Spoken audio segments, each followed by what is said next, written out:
Wow, finally চলে আসলো তুফান সিনেমার ফার্স্ট পোস্টার লুক। শাকিব খানের লুক বরাবরই কিন্তু আগুন ভাই।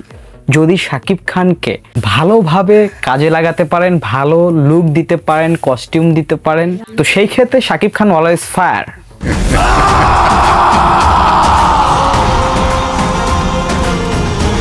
মানে আগুন, সব সময় আগুন। এবং আমাদের শাকিব খানকে, কিং খানকে সবসময় ঢালিউডের লুকের দিক থেকে এবং এক্সপ্রেশনের কিং বলা হয়, যেটা অন্য কাউকে দিয়ে সম্ভব না, সেটা সম্ভব শাকিব খানকে দিয়ে।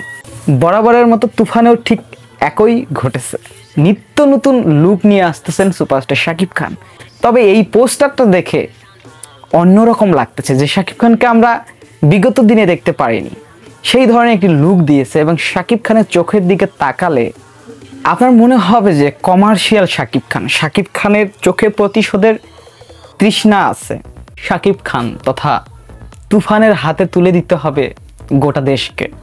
তো এইরকম গোটা দেশকে নিয়ন্ত্রণ করার জন্য যে এক্সপ্রেশন বা যে হাবভাব থাকার দরকার, এই পোস্টারে কিন্তু ওই রকমই প্রকাশ পেয়েছে। এবং মিমি চক্রবর্তী, তাকে কিন্তু অনেকটাই নার্ভাস লাগতেছে, এমনভাবে শাকিব খানের বুকে হাত রেখে আছেন, তার ভিতরে কিছু হতাশ ফিল হচ্ছে, তার মানে অনুভব করতেছে, এরকমটা আমার কাছে মনে হচ্ছে। তাছাড়া এই মুভিটা যেহেতু অ্যাকশন থ্রিলারের লেভেলের মুভি, সেক্ষেত্রে এমনটা হওয়াটাই স্বাভাবিক। এবং এই পোস্টারটা আমার কাছে খুবই খুবই ভালো লেগেছে। ভাই ব্রাদাররা, আপনাদের কাছে এই তুফান সিনেমার ফার্স্ট পোস্টার কেমন লেগেছে সেটি অবশ্যই কমেন্ট বক্সে কমেন্ট করে জানিয়ে দিতে ভুলবেন না।